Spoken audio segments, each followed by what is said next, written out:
Hey everyone, Happy New Year, and we want to say Happy New Year and welcome to the very first Radiotopia Presents of 2024.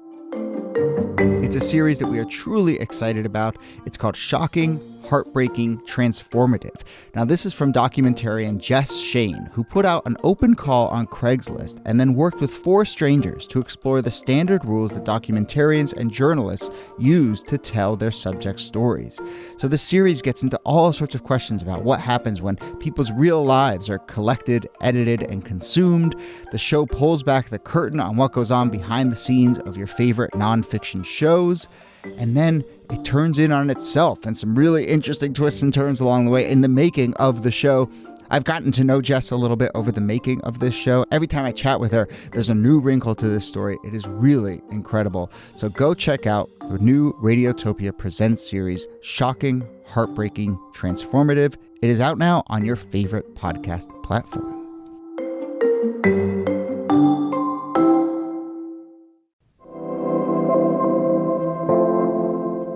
Hello and welcome to This Day in Esoteric Political History from Radiotopia. My name is Jody Averington. This day, August 16th, 1977. Listeners, let me let you in on a little secret. On this show, we discuss one thing that happens on each day, but the truth is, I know this will shock you, a lot of things happen on every day. And today we are going to talk about 3 things that happened on August 16th, 1977, in part because that is the premise of a new episode of the excellent podcast 1 Year from Slate. It is hosted by our pal Josh Levin, and it looks at a number of consequential events in the year 1977. And this particular episode looks at August 16th. Elvis's death and the rise of tabloid journalism, a battle over the Pledge of Allegiance, and sure, why not, possible contact from alien life forms. All of that took place. Josh Levin does all sorts of things at Slate, including having hosted the season of Slow Burn on David Duke. So Josh, congrats on the first season of 1 Year, and welcome back to the show. Thank you, Jody. It's great to be here. And am I right that the last time you were on the show, we also did, and maybe it was the only other time we've done an episode on a number of things that happened on one day together? We did, yeah. It was, I think, was it a 1968 triple header? I think that's right. So you're our official several things happened correspondent for the show from now on. Whenever you need me, I'm here. Yeah, okay. And of course, we are joined, as always, by Nicole Hammer of Columbia and Kellie Carter Jackson of Wellesley. Hey there. Hello, Jody. Hey there. So we will rip through all 3 of these things, and maybe, Josh, you could tell us if you feel like they connect in some way. But I suppose the battle over standing during a Pledge of Allegiance is probably the most, political of all of these. So tell us a little bit about that story, and I will tell you that the interesting thing to me is that this is popping up in 1977 when, you would think that maybe some of these battles would have been fought in the 60s or something, but here it is in the late 70s. Yeah, it's a New Jersey high schooler named Deborah Lipp. She goes to a public school in a city called Mountain Lakes. It's a New York suburb 30 miles outside New York City, and she had gone previously to what she describes as a hippie school in Massachusetts and describes the Pledge of Allegiance, the kind of ritual around it every day in this high school, the standing, the pledging, all of it, as sort of a shock to the system. Like, she gets there and she's, what's going on with this? And she's somebody who was very strong-willed, opinionated. She described herself in our interview as a loudmouth and was very sure that this was not something that she was interested in doing, either the reciting part or the standing part. And so there's a couple-month period where her teacher kind of goes along with it, even as the other students in the class are muttering at her. But then she gets a new homeroom teacher, which is always new and exciting things can happen when you get a new homeroom teacher. And that homeroom teacher is not having it, threatens her with expulsion, sends her to the principal. The principal brings out this handbook that says you have to stand for the pledge because of New Jersey state law. And that was correct. That was the New Jersey state law. And so the 16-year-olds does what any strong-willed 16-year-old will do, calls the ACLU. They take her case, and it sort of escalates from there. Yeah, so this is going to build on a a lot of Supreme Court cases about the Pledge of Allegiance. You know, Jody, you were saying that you thought this was something that would be fought in the 60s. It was something that was fought in the 40s. In 1940, the Supreme Court said that schools could compel students to say the pledge and to salute the flag. And then 3 years later, they overturned that and they say Jehovah's Witnesses, you know, if you have a religious reason not to say the pledge, then you can't be compelled to do it because that's your religious liberty. But they didn't decide on what if you're just a student who doesn't want to say the pledge. And this is the sort of opening that she is walking into with this case.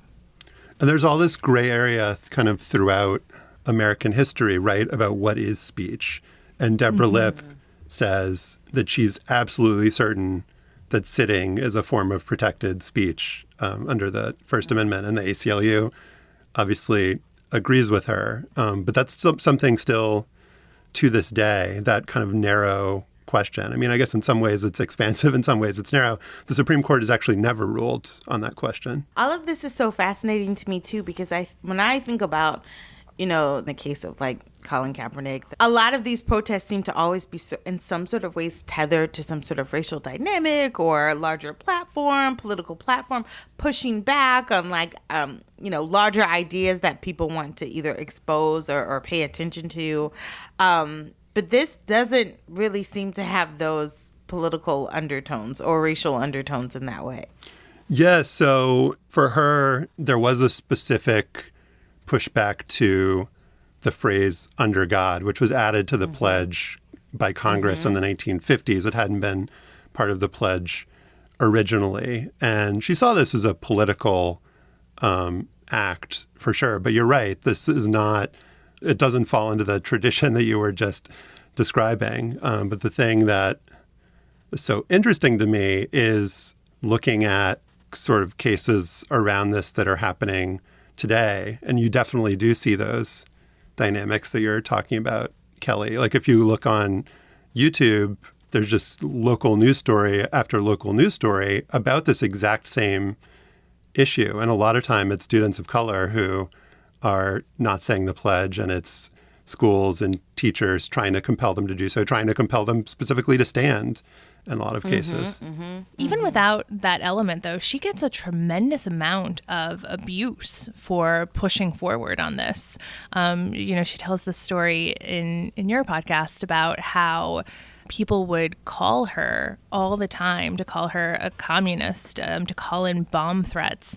And her parents, who don't seem like the greatest people in the world, wouldn't change their phone number, but also would make her answer the phone so that she would absorb all of the abuse. And it's interesting, right, that the pledge and the decision to sit during the pledge would unleash that kind of vitriol. Yeah, so this is a year after the bicentennial. And so we're at kind of peak flag waving America. So that I think was a part of it, but also the Cold War. And so the go-to insult, you're right, is you should go to Siberia, you're a communist, you're a Russian.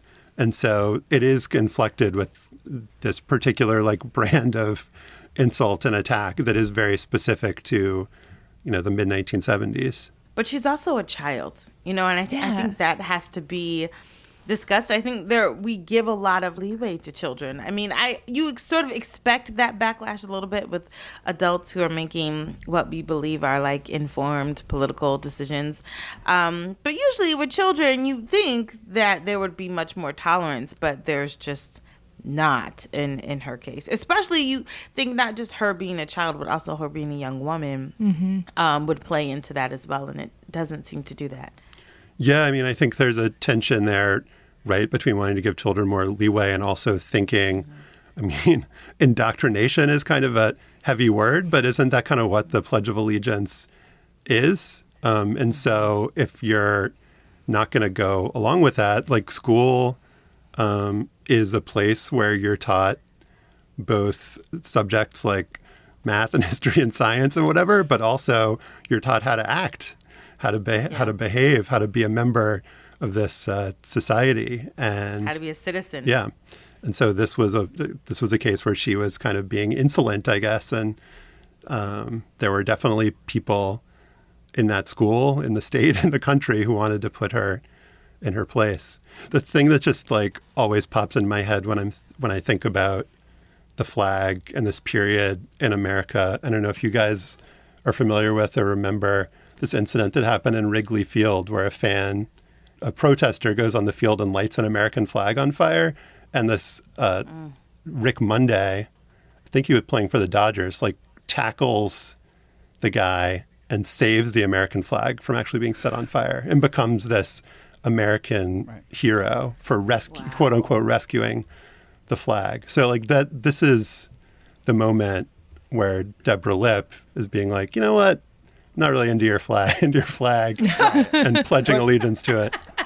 But that incident, is an act of protest and an act of provocation, in potentially in a good way, right? Whereas, I just feel like this is within a school. I mean, the notion that, this wasn't an incident until there's a new homeroom teacher who's kind of then sort of raises the alarm and then people find out about it. I mean, I wonder if you have thoughts about this story and all of the hubbub that's happening right now about what's happening within schools. And people love to freak out about schools, but it's also important to remember that, a lot of stuff happens within schools and sometimes that stuff should just happen in a school and it doesn't need to show up in the press or show up on social media.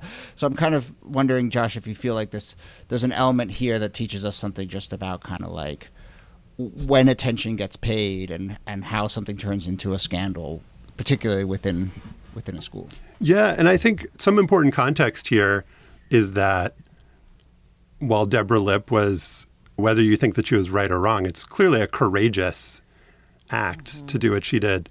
She was not alone. This was fights. There were other fights over the pledge back then too, and there were other, like when the federal judge in New Jersey rules on this, he cites like a similar case that was in New York. So this is like happening not totally infrequently, but the process by which it becomes a story is, so you have to have someone in the school objecting. You have to have her objecting to the objection. And then you have to have her, instead of deciding, you know what, I'm going to stand, or maybe I'll even go to a different school, or maybe I'll come to school late every day so I don't have to do the pledge. I mean, she was willing to take on the fight. She contacts the ACLU. And then, there's this quote from her in our podcast where she says to her stepmother, yeah, I guess this will probably be in the Citizen, our local like giveaway. And a reporter from the New York Times, that's like the next step. A reporter from the New York Times decides this is interesting and puts a story in the paper. And there's a photo of her standing in front of the American flag. And then that makes it huge and go everywhere. And then Tucker Carlson does 5 nights in a row. But if it wasn't, I mean, the way that we found it was that it was in the Times, like all these years later. And so if the Times doesn't pay it any attention, then back then and today, we probably wouldn't have the archive to go back and look at this and think about it as a big incident, even if it would have been a big thing in this town and obviously in Deborah Lipp's life. So how is this for very tenuous segues? We are talking about sort of the media environment of the time. I guess that lets us talk a little bit about another of the stories that you cover in this episode, which is a media story, which is about the National Enquirer and the death of Elvis and how the Enquirer really kind of changes what it means to do journalism in this country. As they're trying to get their hands on some pictures of Elvis's dead body. So we'll rip through these next couple. But, what was interesting about this for you, Josh? I mean, Jody, it's a story about tabloid reporters trying to get a photo of Elvis's dead body. I'm not... Fair enough. Okay. It justifies You've got all the elements. It's not like crazy that I would take an interest in that. The thing that I found, number one, I was talking to a friend and he's like, if you have the opportunity, just always for your podcast interview British tabloid journalists. That's just like a good go-to life advice. Exactly. But the thing that I found so fascinating about this story is that, well, first of all, the Enquirer is willing to violate these rules of journalistic ethics, some of which make sense and some of which really don't. But they're just kind of out there playing a different game than everybody else is, which is always entertaining. But they just had so much money.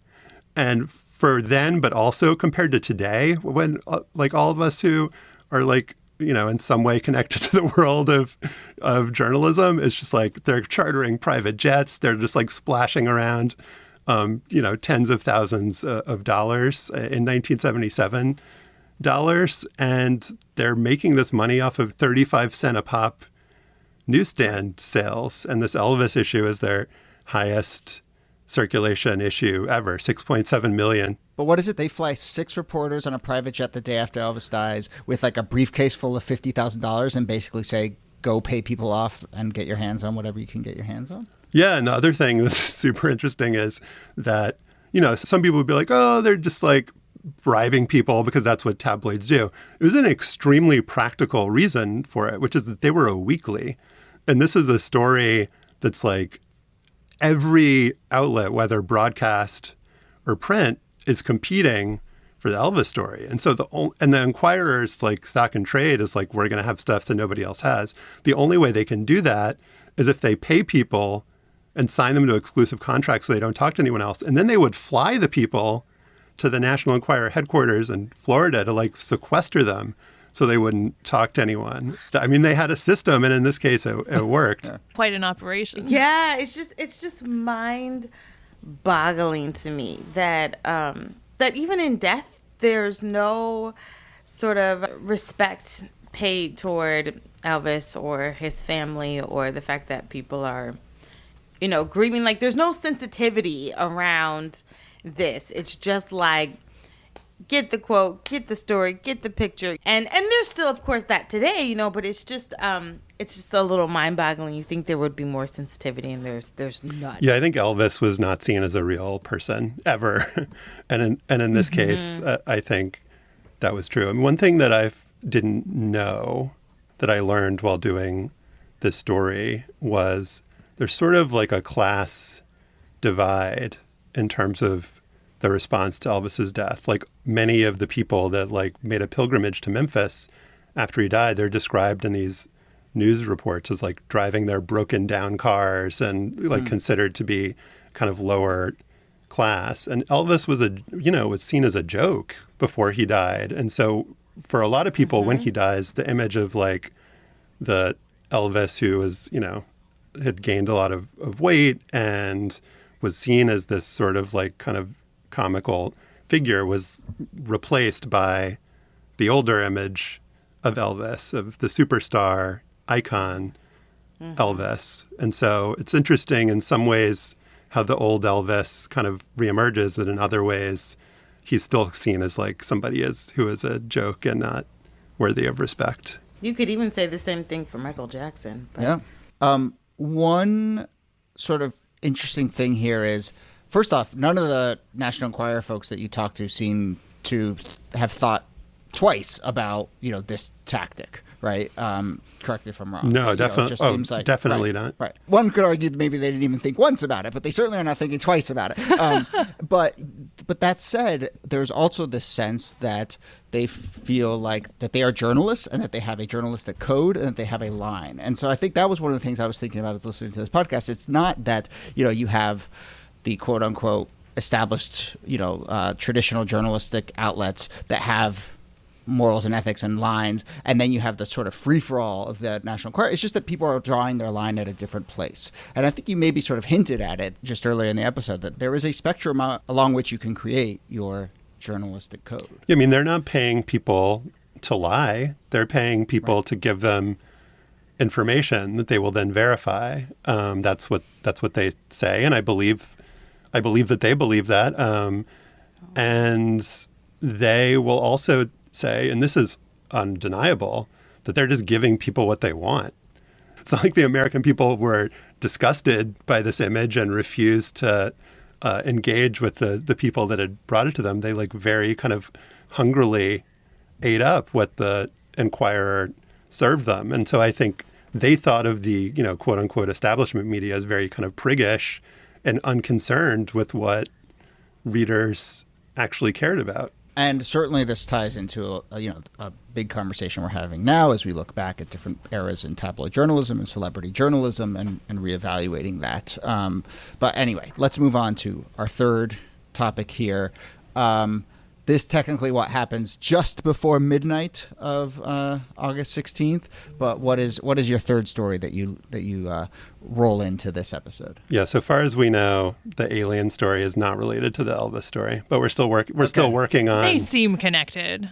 There's that photo though, right? Isn't there that photo of Nixon and Elvis and an alien shaking hands? We'll fix it in post production, so we figure out the exact connection. But there's this group of astronomers in Ohio who are pioneers in the field of SETI, Search for Extraterrestrial Intelligence. They have a radio telescope and they're, quote unquote, listening for signals for outer space. And just before midnight, on that day, August 15th, 1977, which we'll round up to August 16th, they get the signal, the likes of which they have never gotten before and they didn't ever get after, that has the hallmarks of what they believed a signal from the great beyond would look like. It's stronger than anything they've ever gotten. It has a pattern of this kind of fixed object in the sky. And the thing that I find really interesting about this, which does kind of connect to the previous two stories in terms of thinking about how things become known, how things become subjects of great popular interest. If they had held a press conference and be like, hey, America, guess what? Like aliens, people would have been interested in that. But instead, these people, saw themselves as serious scientists, and they wanted to, as good scientists do, actually disprove what they had found. Mm-hmm. And they were unable to do that. But they don't actually come out and make a public announcement about it until 1979. And this is the year of Star Wars and Close Encounters. Those are the two. It's not just that those movies came out that year. Those were the number one and number two movies at the box office in 1977. And so there would have been a tremendous public appetite for this, one would think. And so the choice that they made is fascinating to me, to just kind of hold back. And they're also on the Leonard Nimoy show In Search Of in 76, 77, which is about the Bermuda Triangle and Bigfoot. Right. So it's not like they're totally opposed to being to any kind of publicity, but just in this case, to get the thing that you've been looking for, the thing that has all of this potential promise, and making the choice to just let's be a little bit, let's hold off a little bit. I find that really interesting. Yeah, because think about the counterfactual, which is in the midst of all of that, they come out and they say, we got it. People would have lost their minds. Yes, they would have. Yes. And there were examples in the past of scientists coming forward in a way. There was this case in the 60s with some British astronomers around Jocelyn Bell and pulsars, if people want to look that up, where there was a kind of reaction to it around little green men, that I think made them a little bit skittish about how it would be received and digested by the mainstream press. And so, yeah, that had happened before. I'm just thinking of the previous episode we did on Roswell. Roswell, yeah. And how it just became almost like an amusement park afterwards, the tourists that just showed up just to get a glimpse of something. It can quickly spiral into hysteria, if allowed. It's people don't like counterfactuals or factuals. They just like a taste.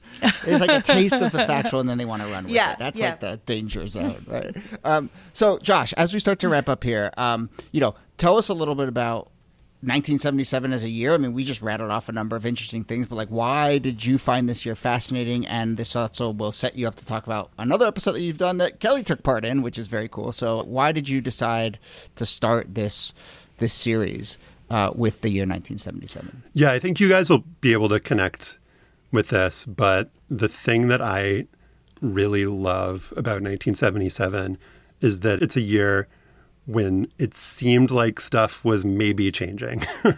And so you can live in this moment of possibility. You're post-Watergate, you're post-Vietnam. You've got the new president, Jimmy Carter, who's an outsider, and he's promising to shake things up. It's an amazing year for feminism. And, oh, look, the Equal Rights Amendment, that's totally gonna happen. There are these fights happening over marijuana and gay rights, to mention a couple other episodes that we did this season. And there's all this tension because like the world that we live in now, it's like kind of being formed like in that moment, but there's just a lot of pushback, and it's really unclear if you're living in that moment how these things are going to get resolved. And so I love that tension. And the whole concept of the series is let's look at how all these stories kind of combine and bounce off each other.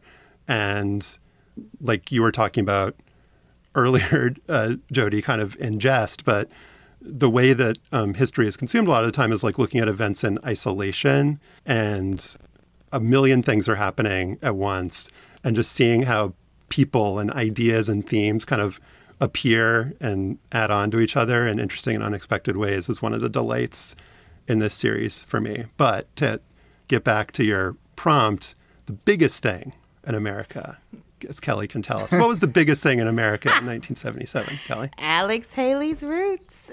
Alex Haley's Roots.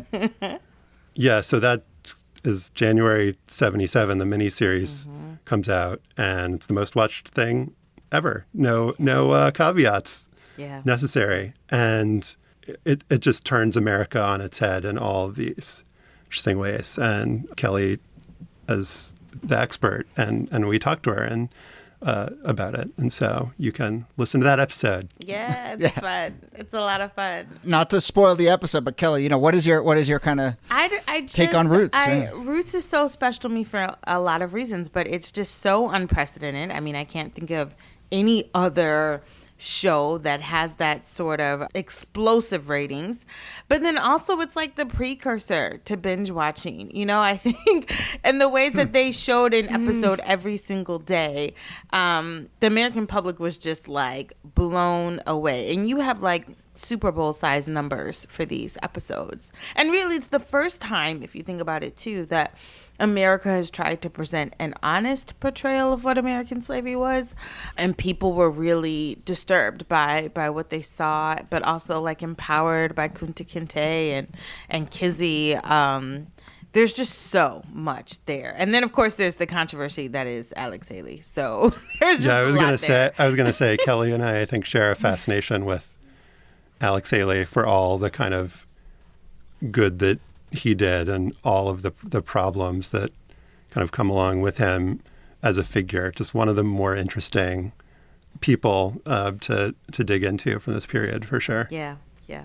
All right. Well, that episode is out now, as are many of the other episodes from the 1977 one-year series from Josh Levin. So, Josh, thank you so much for doing this, and congratulations. And next time a bunch of things happen on the same day, we will invite you back. I appreciate that. Thank you guys so much. And Nicole Hemmer, thanks to you as always. Thanks, Jody. And Kellie Carter Jackson, thanks to you. My pleasure. This Day in Esoteric Political History is a proud member of Radiotopia from PRX, a network of independent, listener-supported, artist-owned podcasts. Our researcher and producer is Jacob Feldman. Our producer is Brittany Brown. You can get in touch with us with any questions or comments or ideas for the show. Email us thisdaypod@gmail.com, or you can find a form at thisdaypod.com. My name is Jody Avirgan. Thanks again for listening, and we'll see you soon.